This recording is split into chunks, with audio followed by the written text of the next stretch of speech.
Vamos abrir aí nossa Bíblia, a Palavra de Deus, no livro de Atos,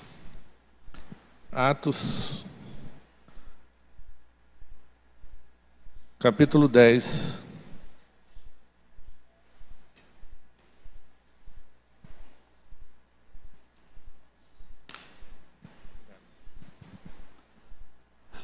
Atos capítulo 10, versículo 1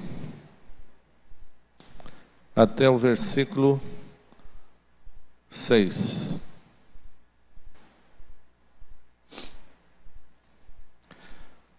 Morava em Cesareia um homem de nome Cornélio, centurião da corte chamada italiana, piedoso e temente a Deus, com toda a sua casa, e fazia muitas esmolas ao povo, e de contínuo orava a Deus. Esse homem observou claramente, durante uma visão, cerca da hora 9 do dia, um anjo de Deus que se aproximou dele e lhe disse: Cornélio. Este, fixando nele os olhos e possuído de temor, perguntou: Quem é, Senhor? E o anjo lhe disse: As tuas orações e as tuas esmolas subiram para a memória diante de Deus. Agora envia mensageiro a Jope e manda chamar Simão, que tem por sobrenome Pedro. Ele está hospedado com Simão, curtidor, cuja residência está situada à beira-mar. Até 8. Logo que se retirou o anjo que lhe falava, chamou 2 dos seus domésticos e um soldado piedoso dos que estavam a seu serviço, e, havendo-lhe contado tudo, enviou-os a Jope. Pai, nós te louvamos, te agradecemos, Senhor, pela tua palavra, e pedimos nessa hora que o Senhor nos conduza através do teu Santo Espírito, ó Pai, aquilo que o Senhor tem para falar conosco, ó Deus, que seja liberado em nossos corações, e que nada venha, Senhor, impedir a entrega da tua mensagem nessa noite, e que qualquer coisa que porventura esteja resistindo, ó Deus, à recepção dessa palavra, que seja repreendido na autoridade do nome de Jesus. Queremos estar livres aqui, ó Deus, para sermos ministrados pelo Senhor, ó Deus, e para que o Senhor possa nos edificar através da tua palavra. Nós te pedimos e agradecemos por tudo em nome de Jesus. Amém. Queridos, eu quero começar essa palavra citando uma frase que está lá em Lucas no capítulo 12, versículo 21, quando o Senhor Jesus falando acerca dessa história, lá no final, ele diz que uma voz falou ao homem, o rico insensato, que dizia: louco, se hoje te pedir a tua alma, o que tens guardado, para quem será? É uma frase que nós precisamos refletir acerca dela, porque essa história que Jesus estava contando ali, falava de um homem que era muito rico, um homem que tinha plantado muito e colhido bastante. E quando ele colheu tudo que ele havia plantado, ele olhou e disse: o que eu vou fazer com tanta coisa? Onde é que eu vou guardar? Aí logo de imediato ele disse: olha, já sei, vou derrubar os meus celeiros, vou construir outros maiores, e vou guardar tudo que eu tenho, e vou dizer à minha alma: alma, come e regala-te, porque tu tens muito em depósito para muitos anos. E aí vem a frase, quando ele ouve: louco, hoje te pedirão a tua alma, e o que tens guardado, para quem será? Sabe, irmãos, não é fugindo aqui do texto, mas depois nós vamos voltar para lá. A gente, analisando essa história, nós podemos, às vezes, aqui imaginar quantas vezes nós traçamos planos que não são planos sólidos. Ao olhar para essa história e especificamente para essa frase, eu vejo que aquele homem, embora fosse um homem próspero, ele não tinha projetos definidos para a sua vida. O projeto dele era o quê? Era só comer e viver até morrer e pronto, acabou. Esse era o projeto dele, né? Vou dizer à minha alma: alma, come, regala-te, porque você tem muito em depósito para muitos anos. Então, quer dizer, a gente não precisa fazer mais nada, né? Vamos comer até morrer, né? Esse era o projeto do homem. Mas a palavra diz que ele foi tocado. Olha, hoje te pedirão a tua alma. E o que você tem guardado, para quem será? Em outras palavras, na verdade, esse é o versículo 20, né? Em outras palavras, nós podemos ver que aquele homem, Jesus falando com aquele homem, estava dizendo o seguinte: olha, a sua vida, ela não se limita tão somente nessa vida, nessa terra, porque existe algo mais. Aí é quando a gente vai lá para 1 Tessalonicenses, no capítulo 5, no versículo 23, quando a palavra do Senhor diz: mas o Deus de paz vos santifique, espírito, alma e corpo, né?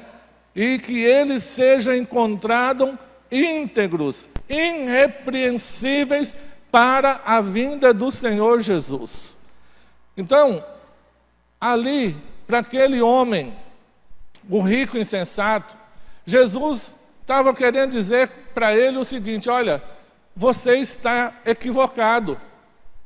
A sua vida não se limita a tão somente comer e beber aqui nessa terra. A sua vida não se limita tão somente desfrutar das coisas dessa vida. Mas existe algo maior e ainda mais superior. Porque nós olhamos hoje, irmãos, nós vemos que muitas pessoas, elas não diferem da vida desse homem. Muitas pessoas estão no ativismo, numa correria tremenda, querendo ganhar mais e mais para poder desfrutar da vida que esse mundo pode oferecer. Dinheiro é bom, mas dinheiro não pode comprar todas as coisas, sabe? E a palavra do Senhor está dizendo que existem coisas que são mais preciosas, né? Por quê? Dinheiro não compra a salvação, mas dinheiro é bom, dinheiro ajuda e muito, né? Se tiver alguém aí que tem dinheiro que não está gostando disso, pode falar comigo que nós vamos dar um jeito, tá? Pode, eu vou passar um número aqui do Pix para vocês. Então, irmãos, mas o que acontece é que muitas pessoas, à semelhança daquele homem, eles estão tendo uma visão errônea acerca da sua vida. Eles estão limitando ao desfrute que essa terra pode oferecer. Quando, na verdade, a palavra do Senhor diz que é o espírito, alma e corpo. Precisam estar íntegros, irrepreensíveis, para o dia que o Senhor vier. Mas aquele homem, ele estava tão somente limitado a essa terra. Eu sei que aqui existem muitos jovens que estão fazendo faculdade, que estão estudando, né, para ser um profissional no futuro. Agora, que tipo de profissional você quer ser? Talvez, para muitos, não dos que aqui estão, mas talvez dos seus colegas lá na faculdade, né? Eles estão ali pensando, eu vou estudar porque eu quero ganhar muito dinheiro. A semelhança desse homem. Como eu disse, não é errado. Mas existem mais coisas, né? Ninguém vai estudar, ninguém vai pagar um preço de passar 4 anos, 6 anos numa faculdade para depois não desfrutar disso. É claro que ele quer desfrutar, né? Mas será que passa pela sua cabeça de ser o melhor profissional, o melhor médico, o melhor psicólogo, o melhor advogado, o melhor engenheiro? Porque, como a gente sempre diz, né, os céus são os céus do Senhor, mas a terra Ele deu aos filhos dos homens. Não é porque a gente é crente que nós vamos agora deixar tudo por conta de Deus. Senhor, agora eu sou crente, né? E o Senhor faz o resto. Eu sei que quando eu for fazer uma prova, o Senhor vai fazer a prova para mim, porque eu vou orar antes, né? E vai ser só 10. Né? Eu nem vou falar que 10 é isso. Então, irmãos, mas nós precisamos ser os melhores aqui nessa terra. Mas nós precisamos ser bons para Deus também, porque lá no finalzinho do versículo 21, ele diz, pois assim é, aqueles que entesouram para si, mas não são ricos para com Deus. Sabe, aquele homem, ele estava entesourando, ele estava guardando, ele estava juntando para ele mesmo. Mas quando Jesus fala em ser rico para com Deus, ele estava falando que nós precisamos pensar que há em nós um espírito, que na verdade quando esse corpo ele for para a sepultura, vai acontecer aquilo que a palavra do Senhor diz, né? O corpo volta à terra de onde veio, mas o espírito ele deverá voltar a Deus que o deu. Só que nós vamos ver aqui que esse espírito, né, dependendo da pessoa, ele pode voltar para Deus. Mas dependendo da pessoa, ele pode não voltar para Deus. Então, é por isso que Jesus ele estava falando com aquele homem. Aquela voz estava despertando aquele homem, dizendo, olha, louco, hoje te pedirão a tua alma, e o que tu tens guardado, para quem vai ser? Para quem você vai deixar isso? Você está entesourando muita coisa, você está juntando muita coisa, mas hoje você vai morrer e daí você vai ficar só com o serviço, só com o trabalho, só com o desgaste, só com a fadiga, né? E quem vai desfrutar é quem? É a viúva, é os filhos, porque na verdade, irmão, viúva é quem morre, né? Então, é os filhos. Eu nem sei se ele tinha filho. Se não tinha filho nem esposa, né, vai para os irmãos, que não fez nada. E aí, mas vem mais uma coisinha. Assim é todo aquele que entesoura para si, mas não é rico para Deus.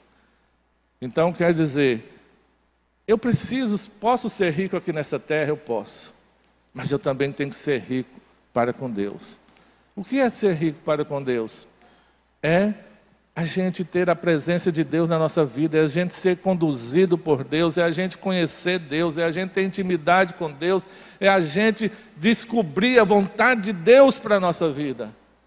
Porque às vezes nós podemos equivocar até mesmo nos planos, nos projetos, nos sonhos que nós temos, mas quando a gente começa a ter uma intimidade com Deus, o Senhor começa a nos revelar coisas extraordinárias, que às vezes estava até diferindo daquilo que a gente estava imaginando. Então, irmãos, o que eu quero dizer com isso é que, voltando para a 1 Tessalonicenses, nós não podemos esquecer que nós somos um ser trino, nós temos um espírito, né? E que habita no corpo, e nós temos uma alma também. E então o que acontece? Nós não podemos esquecer que esse espírito ele tem fome, esse espírito ele tem sede, esse espírito ele anseia por Deus. Mas às vezes as pessoas no seu ativismo, na sua correria do dia a dia, ele nem lembra que tem um espírito, ele procura, né, cuidar do corpo e esquece de cuidar do espírito. E aí quando ele for surpreendido com aquela voz, louco, hoje te pedirão a tua alma. E o que você tem feito? Vai ser para quem? E o que você tem feito? Tem edificado a sua vida? Você está pronto para subir? Irmãos, talvez você não veio aqui para ouvir essa palavra, mas é essa palavra que você vai ouvir, tá bom? E ainda dá tempo de sair, porque eu só estou na introdução. Então, irmãos, porque, queridos, nós estamos vivendo um tempo que nós temos que despertar. Porque Jesus está às portas.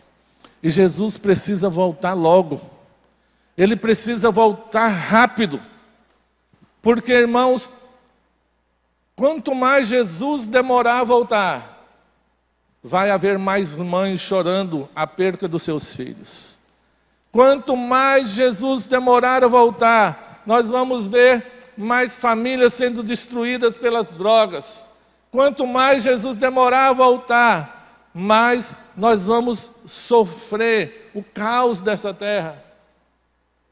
E o princípio das dores está começando. E muitas vezes as pessoas não estão atentando para isso. Mas está começando, irmãos.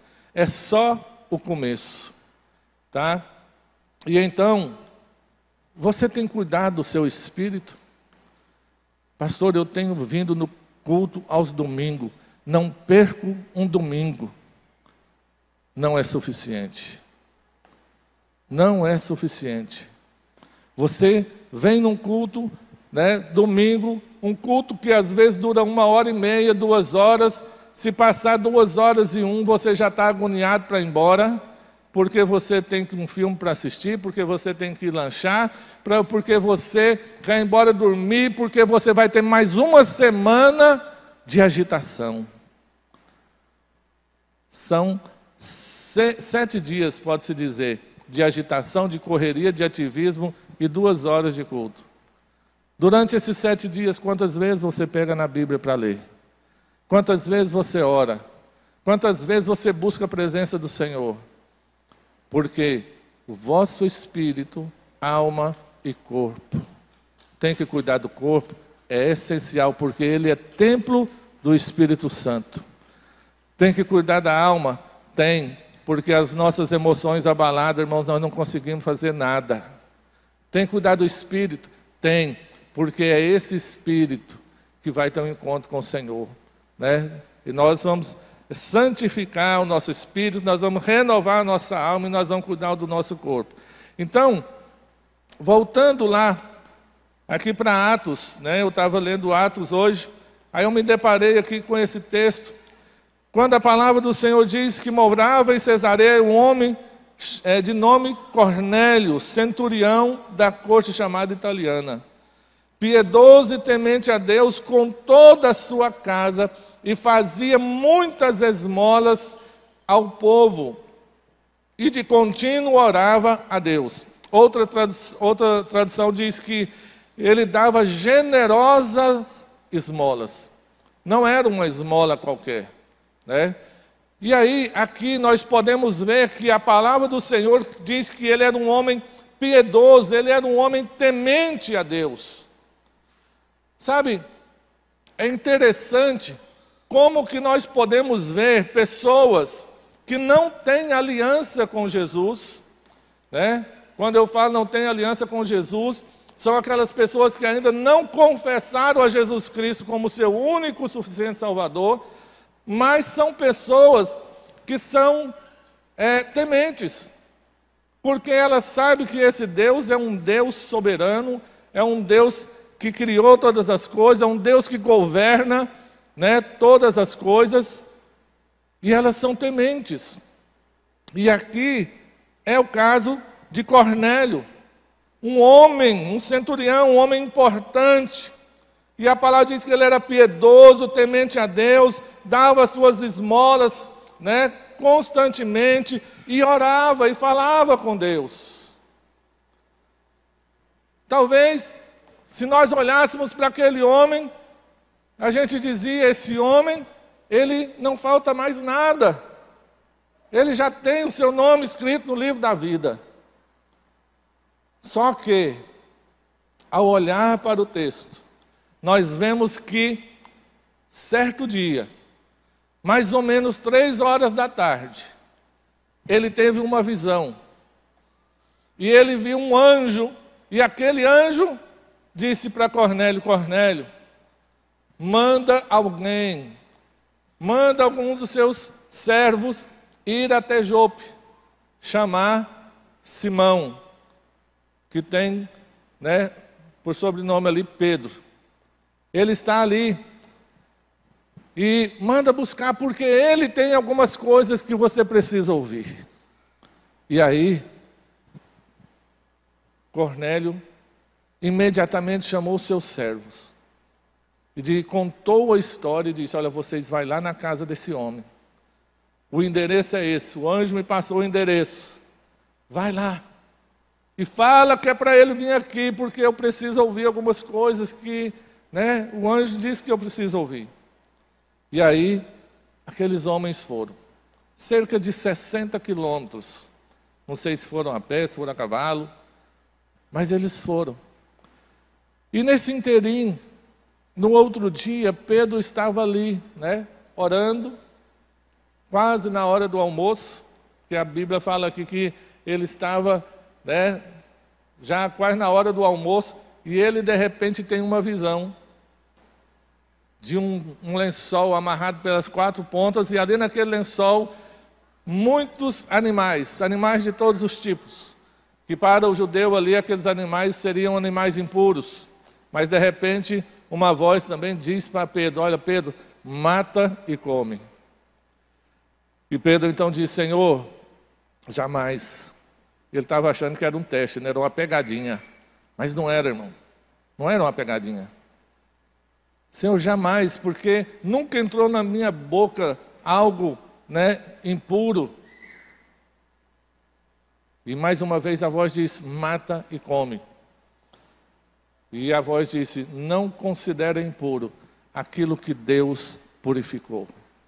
Sabe, irmãos, às vezes nós não entendemos o agir de Deus. Porque Cornélio era um gentio. Não era um judeu, ele era um gentio. E Pedro era o apóstolo dos judeus. Deus teve que preparar todo aquele cenário para que não houvesse uma resistência no coração de Pedro. E quando aqueles soldados chegassem ali para Pedro, Pedro não resistisse, mas Pedro pudesse ir.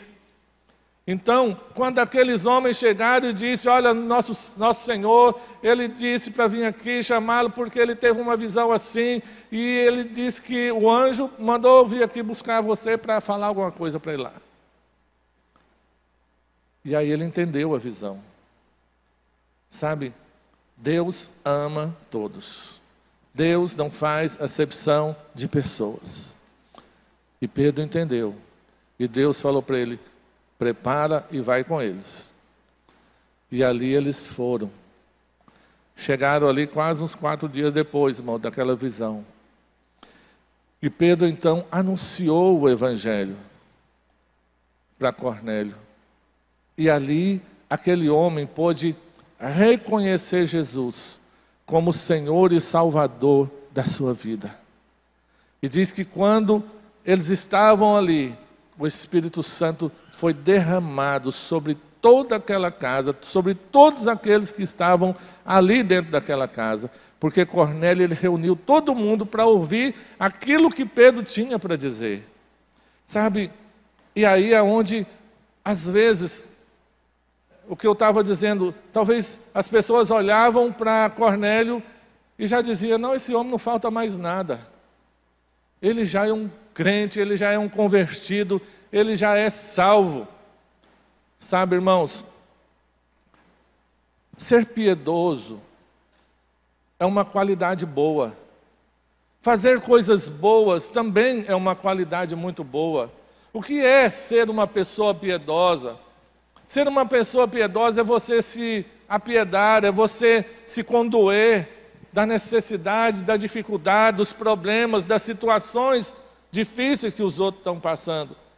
E Cornélio era esse homem bom, tinha um coração bom, ele via as necessidades, ele se conduía das necessidades daquelas pessoas, das pessoas, e ele ajudava.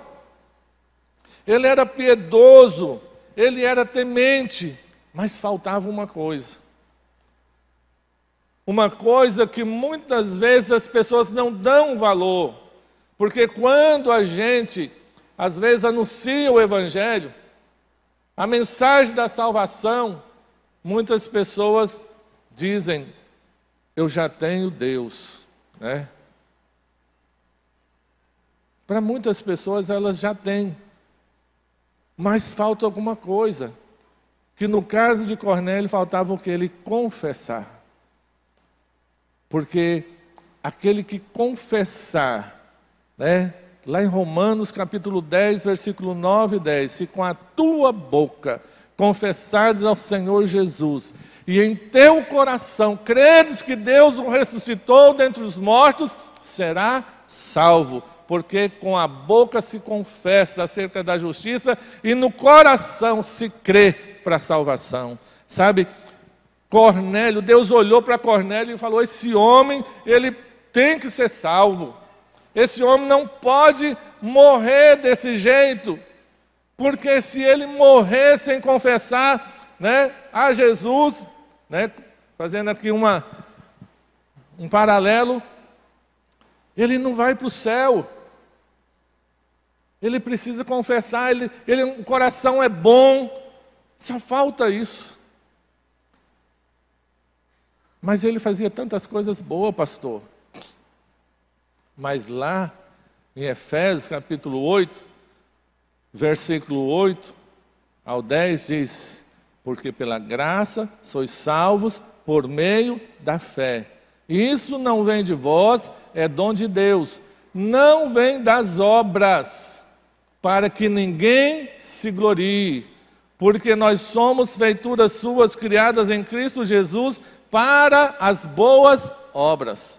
Sabe, irmãos? Então, talvez no coração de Cornélio, talvez não, as atitudes dele eram verdadeiras. Os sentimentos que ele tinha acerca da necessidade, dos problemas, das situações, das pessoas, eram verdadeiras.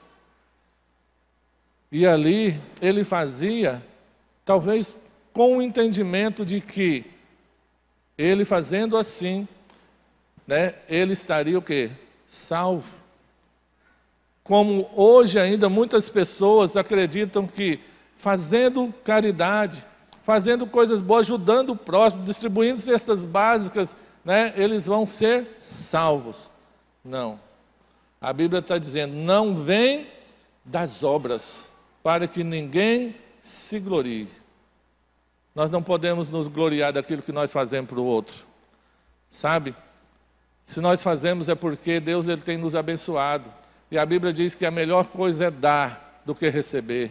Sabe, se você pode abençoar, glorifique ao Senhor, exalta o nome do Senhor, porque você está numa condição de abençoar alguém, não uma condição de estar recebendo o favor do outro. Melhor coisa é dar do que receber. Sabe, mas Deus, ele olha para Cornélio, ele disse, não tem ninguém para anunciar. Veja como Deus faz, irmãos, quando Deus tem um projeto na vida de alguém. Não sei como se deu a sua conversão, mas quando Deus ele tem um projeto na vida de uma pessoa, ele move céus e terra, para que o projeto dele se cumpra. Então, Deus ele deu uma visão àquele homem, ele podia muito bem fazer com que aquele anjo pudesse até falar para ele, olha, você está fazendo muita coisa boa, mas falta uma coisa. Mas a Bíblia diz que os anjos almejaram pregar o Evangelho, mas não foi dada essa oportunidade a eles, esse privilégio a eles. Foi dado a nós. Mas nós também estamos nos omitindo. O Yuri estava agora orando, porque a igreja está dormindo. É interessante que quando eu estava saindo lá de casa, eu comecei a ver uma peça no celular sobre a igreja adormecida. Mandei para o Pablo. sobre a peça completa para ele preparar essa peça. Então, testificando, a igreja está dormindo. Será que Deus vai ter que usar anjos? Né? Será que Deus vai ter que mandar anjos lá do céu? Não. Ele vai fazer a gente acordar, irmãos. Ele vai ter que fazer alguma coisa para que nós venhamos nos despertar. Porque a palavra do Senhor diz: desperta tu que dormes, levanta-te dentre os mortos e Cristo te esclarecerá. Desperta, acorda. Sabe, se tem alguém lá na sua sala de aula, se tem alguém lá na sua repartição onde você trabalha que ainda não é salvo, sabe, a culpa é sua. Agora eu vou colocar peso nos seus ombros. Sabe, agora eu vou colocar sentimento de culpa em você. Você não vai dormir de noite. Sabe, a culpa é sua. Porque a Bíblia fala: fale e não te cales.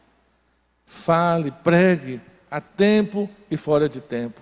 Irmãos, é tempo de anunciar a verdade. Pelo menos fale, né? Desembucha, como diz o outro, fale, porque você não vai converter a pessoa. Você tem que pregar para a pessoa. Quem convence a pessoa, né, da sua condição é o Espírito Santo, porque é Ele que convence o homem da justiça, do pecado, da justiça e do juízo. É o Espírito Santo. Você que não tem que obrigar ele a aceitar Jesus, somente pregue. Sabe por quê, irmãos? A palavra do Senhor diz o seguinte: se estiver um ímpio do seu lado, e você, sabendo que ele não tem Jesus como Senhor e Salvador da sua vida, e você se calar, e aquele ímpio morrer na sua impiedade, né, o Senhor requererá o sangue daquela pessoa das suas mãos. Estou falando que hoje você não vai dormir, né? E o negócio é sério, irmão, né? O bicho vai pegar agora. Então, se tiver alguém ali do lado e você sabe que ele não é salvo, e você se calar, e ele morrer naquela condição, o sangue daquela pessoa será requerido das suas mãos. Mas se você sabe que aquela pessoa não tem Jesus, e você falar do amor de Jesus para ele, mas mesmo assim ele recusar e ele morrer na sua impiedade, o sangue daquela pessoa, das suas mãos, não vai ser requerido. Então, é isso. E quantas vezes, né, a gente convive com tantas pessoas aí, né, de manhã até de tarde, sabe que as pessoas não são salvas, sabe que aquelas pessoas, né, são totalmente ímpias, e às vezes a gente entra até na onda daquelas pessoas e não fala nada. Desperta, igreja.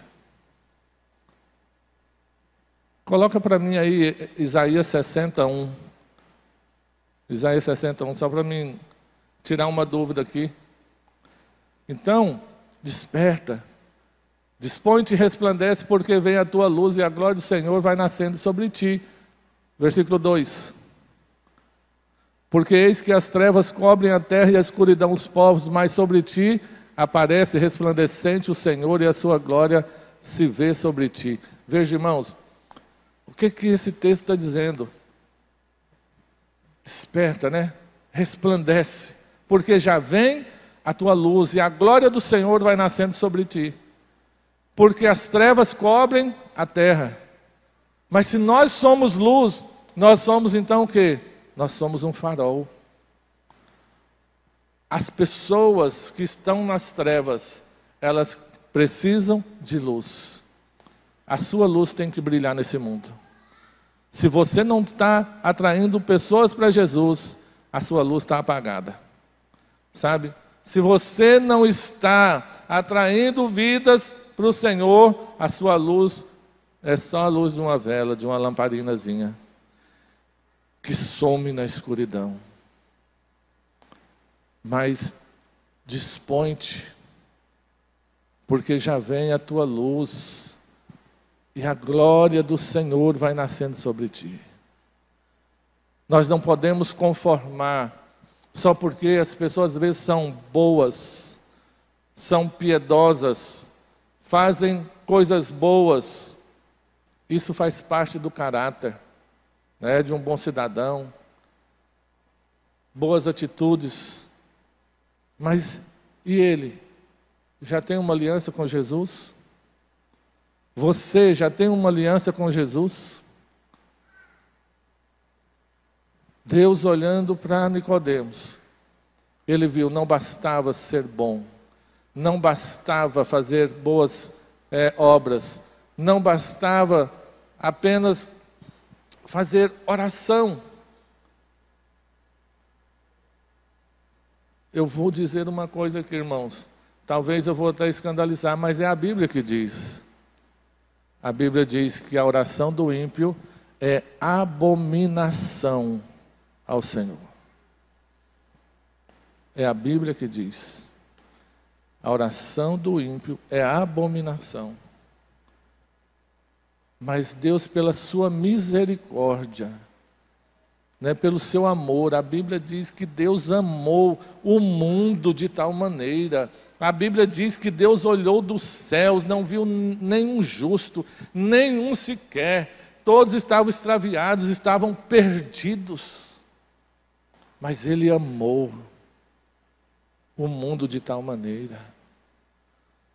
Mandou o seu filho, seu único filho, para morrer pela prostituta, pelo ladrão, pelo assassino, sabe? Pelo corrupto, por todas as pessoas que não prestavam, inclusive eu e você. Nós não prestávamos, mas pela misericórdia do Senhor Ele nos encontrou. Pela misericórdia do Senhor, Ele enviou um anjo, uma pessoa lá para falar do amor dEle para nós. E hoje nós estamos aqui. Só que nós não podemos guardar essa bênção só para nós, não. Nós temos que atrair as pessoas para o Senhor. Que assim como nós fomos abençoados com a bênção da salvação, nós também precisamos, né, levar essa mensagem. Uma outra pessoa na Bíblia, o jovem rico. Um jovem, né? A Bíblia fala um jovem rico, não sei quantos anos, mas diz que ele era muito rico. E quando ele foi ter com Jesus, perguntando, Senhor, o que eu faço para ser salvo? Né? Ainda estou na dúvida. Jesus, conhecendo aquele coração, disse, você conhece os mandamentos? Ele disse, quais, Senhor? Quais mandamentos? Não matarás, não roubarás. Ah, não, esses daí eu já tenho observado desde criancinha, né? E Jesus então olhando para ele disse, ué, então está fácil, né? Já que você tem feito isso, está muito fácil então, só tem uma coisa agora que você tem que fazer. E ele, ué, qual é, Senhor? Vende tudo que você tem, dá aos pobres, depois vem e segue-me. E a palavra de Deus diz que aquele jovem foi embora, virou as costas para Jesus, porque na verdade ele era muito rico. Muito rico. Talvez você diga assim, Senhor, o Senhor também pegou pesado, né? Já pensou? Eu que já tenho pouco, se o Senhor falar para mim vender tudo e dar para os pobres, eu já vou pensar duas vezes. Agora imagina ele que é rico. Só que o Senhor Jesus, Ele não queria isso. Ele não queria que ele vendesse tudo. Jesus só queria mostrar para ele que existia um Deus maior no coração dele. E esse Deus se chama Mamon, o Deus da riqueza, o Deus do dinheiro. Quantos, às vezes, rejeitam a palavra, rejeitam a mensagem por causa do do Deus do dinheiro. Eu não tenho tempo para o Senhor. Sabe, Deus não quer o nosso dinheiro, irmãos. Na verdade, o seu dinheiro é dele, é Ele que está te dando. Quanta ignorância nós vivemos. Tem pessoas que dizem, eu não vou entregar o dízimo não, né? Porque eu vou ficar assim, engordando pastor, eu não vou, não. Eu não vou dar o dízimo. O que dá, irmãos? O dízimo não é seu, o dinheiro não é seu, a sua vida não é sua, o ar que você respira não é seu. Tudo é dele, porque dele, por ele, para ele são todas as coisas. Glória, pois, a ele eternamente. Amém. E nós achamos que nós somos alguma coisa, irmãos. Nós somos apenas incrédulos, fingindo de ser bom crente. Nós somos incrédulos. E aí a gente diz, misericórdia daquele jovem rico. Preferiu o dinheiro dele do que servir a Jesus. Nós não podemos dizer isso. Porque com certeza nós faríamos a mesma coisa no lugar daquele homem. A mesma coisa. Sabe? O homem, podemos dizer, religioso. Porque ele dizia, olha, eu cumpro esses mandamentos desde que eu era novinho. E Jesus até fez um jeito ali que ficou até admirado, né? Então está muito fácil. Então vamos ver se você realmente agora é crente de verdade, né? Só falta uma coisa, o que é, Senhor? Então está fácil, né? Vende tudo que tens, dá ao pobre. Depois vem e segue. É complicado, irmão. Seguir a Jesus é mais complicado do que você pensa. E abrindo um parênteses aqui, Jesus não é nosso servo, não. Ele é o nosso Senhor. Tem gente que está fazendo de Jesus o servo. Jesus prometeu, Deus prometeu, Ele tem que fazer. Tem nada, irmão. Quem é você para dizer que Deus tem que fazer alguma coisa? Quem é você? Ele faz se Ele quiser. Sabe? Então, aí nós vemos o outro homem, né? Lá no capítulo 3 de João, Nicodemos, também religioso, ensinava a lei, mas lá no fundo do coração dele, ele tinha uma incerteza. E ele foi ter com Jesus, a Bíblia deixa bem claro que era de noite, porque eu acho que ele ficou assim meio com medo das pessoas ver que ele estava indo, né? E conversar com Jesus. E ele disse, Senhor, o que eu devo fazer para ser salvo? Porque do jeito que eu estou vendo as coisas, naquela religião que eu estou, eu não vou ser salvo não, Senhor. Tem alguma coisa aqui dentro que está me inquietando, e eu tenho ouvido o Senhor falar por aí, pregar por aí, e eu estou vendo que, apesar dos pesares, eu não estou muito legal. E eu estou sentindo que eu não sou salvo. Se eu morrer desse jeito, eu não vou para o céu. Sabe? E voltando a dizer, religião não salva. A religião dos crentes não salva, dos católicos não salva. Nada salva. O que salva é Jesus. E Jesus, mais uma vez, Jesus era tremendo, né? Fala, não, meu filho, é muito fácil também, do jeitinho do jovem rico. Facinho ser salvo. E aí, então me explica que eu quero ser salvo. Você tem que nascer de novo. E o sangue de Jesus tem poder, né? Como que um homem velho igual eu pode voltar o ventre da minha mãe e tornar a nascer? E ele diz, aquele que é nascido da carne é carne, mas aquele que é nascido do Espírito é Espírito. Quando a gente aceita Jesus, nós nascemos de novo. A Bíblia diz que tudo se faz novo. Tudo. Os nossos pecados passados, Ele não se lembra mais. Diz, olha, dos seus pecados passados não me lembrarei mais. Eles são lançados no vale do esquecimento. E então está tudo limpinho, tudo novo, começa tudo de novo. Porque a partir desse momento, quando a pessoa aceita Jesus, ele é lavado, remido pelo sangue de Jesus. E o sangue de Jesus Cristo, ele nos purifica de todo pecado. Aleluias. Irmãos, que Deus maravilhoso é esse, que bolou esse negócio todo para a gente ser salvo, né? E não adianta a gente se esforçar, irmãos, para poder querer ser salvo do jeito da gente, não.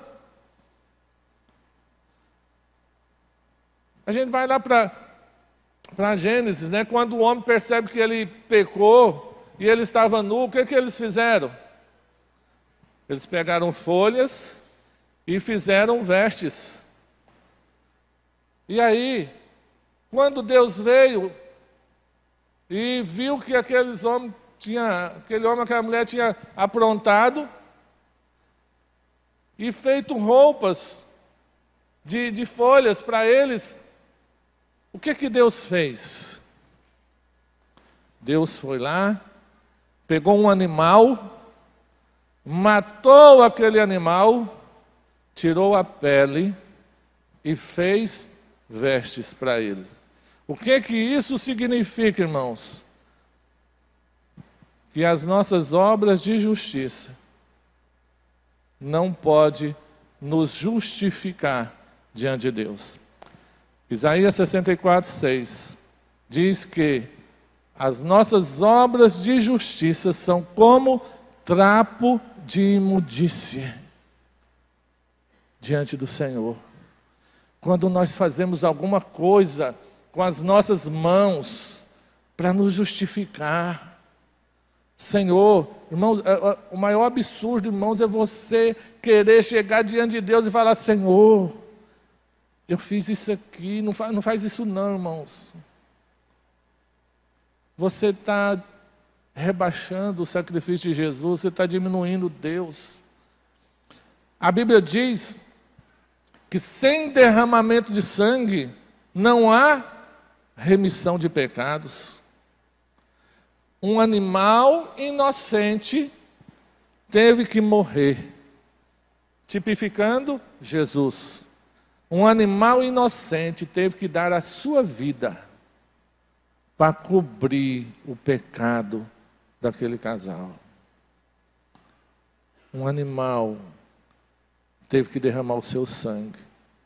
E Hebreus diz: sem derramamento de sangue não há remissão de pecados. E foi por isso que Jesus teve que morrer. Sabe? Quando Jesus tomou sobre si os nossos pecados, Deus virou as costas para Jesus. Porque o pecado, Isaías 59 diz, faz separação entre nós e o nosso Deus. E as nossas iniquidades encobrem o rosto dele para que ele não nos ouça. Então, sem derramamento de sangue não há remissão de pecado. É necessário nascer de novo, Nicodemos. É necessário. O que é nascer de novo, pastor? É simples. É dizer: eu aceito Jesus Cristo como meu único e suficiente Salvador. E a partir desse momento, a sua vida vai tomar um novo rumo, vai tomar uma nova direção. Paulo diz, lá em 2 Coríntios capítulo 5, versículo 17, aquele que está em Cristo é nova criatura, as coisas velhas passaram, e eis que tudo se fez novo, novinho, zerado. Só a carcaça que fica do mesmo jeito. mas por dentro tudo novo, tudo renovado, irmãos. E Paulo diz, aquele que roubava, não rouba mais. Aquele que matava, não vai matar mais. Aquele que fofocava, não vai fofocar mais, né? E Deus vai passando a brasa na boca de alguns irmãos, em nome de Jesus, né? Aí, purificando, como fez com Isaías. E para a gente partir para os finalmente, falar um pouquinho de Zaqueu. Zaqueu, embora ele tinha um nome tremendo, o nome de Zaqueu. O nome de Zaqueu quer dizer justo, né? Correto. Mas, no entanto, ele era um cobrador de impostos e as pessoas odiavam os cobradores de impostos, porque eles roubavam, eles, né, extorquiam os outros. E ele enriqueceu. Mas aquilo inquietava Zaqueu. Eu creio que nas andanças de Jesus por aquelas terras, Zaqueu ouviu muito Jesus pregar, né? Ou ouvir aquilo que Jesus falava. E ele queria ver Jesus. Até que então, ele sabia que Jesus ia passar em determinado lugar, ele subiu numa árvore, porque ele queria ver Jesus. E ele era pequeno, né?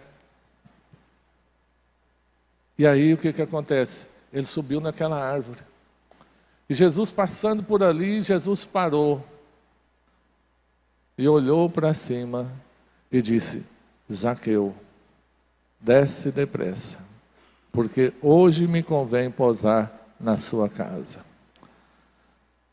Irmãos, quando Deus ele olha para uma pessoa com um coração sedento, com um coração que almeja a presença dele, ele não passa adiante, ele para. Assim como ele fez com a mulher do fluxo de sangue, lá em Lucas capítulo 8. Ele para. E então ele chamou Zaqueu pelo nome. Ele não chamou Zaqueu como as demais pessoas chamavam. Seu ladrão, seu extorquidor. Não. Ele chamou Zaqueu pela verdadeira identidade dele. Talvez muitas pessoas poderiam questionar. Assim, talvez como questionou acerca da sua vida. Rapaz, a Cleide agora é crente. O pastor Hermes agora é crente. Não, não acredito não. O Elton é crente. Rapaz, se ele se converteu agora, eu sei que Deus é Deus mesmo. Porque se eles mudar... Então, Jesus falou, desce aí que eu vou dormir lá na sua casa hoje. Nós vamos pegar a boia lá e vamos fazer a maior festança lá hoje. E Zaqueu ficou todo animado, sabe? E Jesus foi e entrou ali. E as pessoas estavam ali de curiosos, olhando. E muitos, às vezes, ali cochichando, dizendo, olha como que esse Jesus entra na casa de um camarada desse, esse homem não presta, não vale nada, e esse homem que diz que é santo, né, entra na casa de um homem desse. Mas a palavra de Deus diz que Jesus veio para os doentes, porque os sãos não precisam de médico. E ali, Zaqueu, naquela hora, disse, Senhor, se eu defraudei alguém, se eu roubei de alguém, eu restituo 4 vezes mais. Sabe o que é isso, irmãos? Já havia acontecido a conversão na vida de Zaqueu. Naquele momento estava manifestando o novo homem na vida de Zaqueu. Naquele momento, o justo estava sendo revelado. Porque quando a gente faz uma aliança com Jesus, é aí que nós vamos viver a nossa verdadeira identidade. Até então nós somos apenas meras criaturas. A Bíblia diz: ide por todo mundo pregar o evangelho a toda criatura. Ele não diz para ir pregar a todos os filhos, a toda criatura. Porque se todos fossem filhos, não precisaria de pregar, porque pregar para filho para quê? Mas a toda criatura. Porque o homem morreu, né? O homem pecou e separado, destituídos foram da glória de Deus. Então agora precisa se pregar para que a pessoa ela se converta. E a partir do momento que nós convertemos, que nós temos o nosso nome escrito no livro da vida, aí nós começamos a viver aquilo que está lá no Salmo 139. A nossa história que está escrito no livro do Senhor. Sabe? Ele escreveu os nossos dias no seu livro. Mas enquanto a gente não tem um encontro com Ele, eu vivo a minha vida do meu jeito. Mas a partir do momento que eu tenho um encontro com Ele, eu vou entendendo que agora é Ele que me guia. O Senhor é meu pastor, nada me faltará. Guia-me pelos vales, né? Pelos campos verdejantes. Leva-me às águas de descanso. E aí, a gente precisa aprender a descansar nele, irmãos. Se você é filho, você precisa aprender a descansar nele. Porque está abatida, ó minha alma. Salmo 42, 5. Porque está abatida, ó minha alma. Espera em Deus, descansa. Lançando sobre Deus toda a nossa ansiedade, porque Ele tem cuidado de nós. Quantas mães nós temos aqui? Sabe? Eu costumo brincar que quando você tem um bebê, o bebê não gosta da mãe, sabe? O bebê gosta da comida que a mãe dá para ele. Porque quando a criança, quando pega a criança, ele sente o cheiro da mãe e sabe que ali tem alimento. Aí então ele cala. Aí porque ele sabe que ela vai dar o peito ou vai dar a mamadeira. Então não fica chateada com seu filho, não, viu? Mas ele gosta um pouquinho de vocês também, mas ele gosta mais da comida. Então, irmãos, mas quando essa criança está nos braços, ele está preocupado? Se ele vai comer, se não vai ter ninguém para me trocar agora, porque eu fiz as necessidades.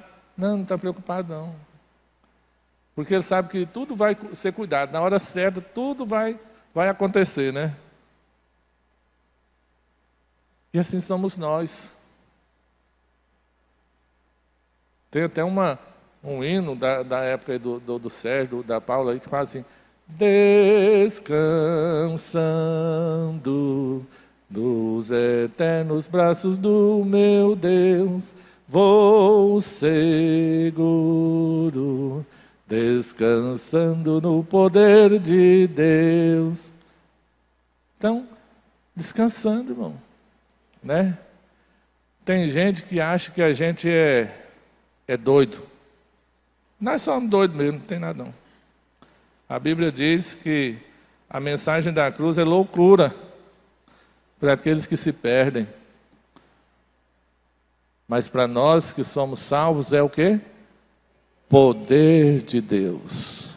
É poder de Deus. Nós somos doidinhos por Jesus, né?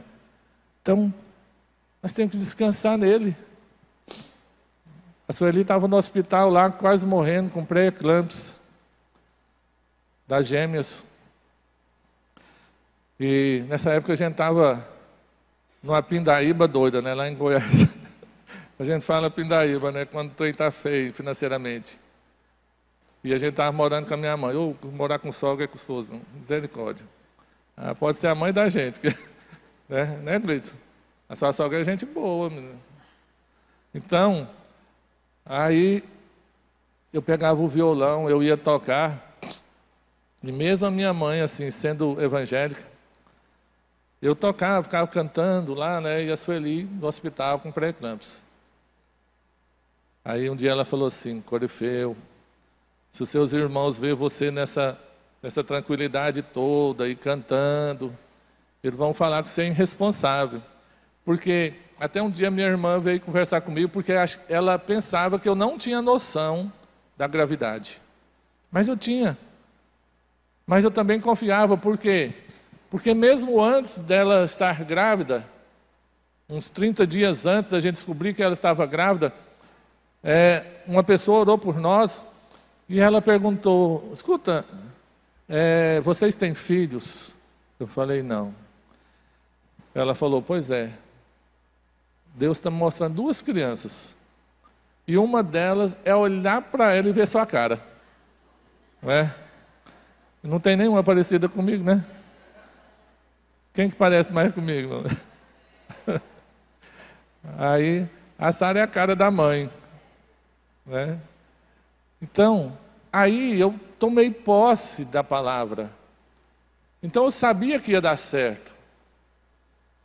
Quando Deus te dá uma promessa, e aquela promessa ela vem para o seu coração, ela entra no seu coração, irmãos, você tem que ter fé. Porque o percurso pode ser complicado. Até você receber o cumprimento da promessa. Pode ser difícil. Pode ser complicado até. Mas, se você sabe que foi Deus que prometeu, pode descansar, que vai se cumprir. Vai se cumprir. Em nome de Jesus. Em nome de Jesus. Sabe? E eu quero pedir para vocês colocar de pé.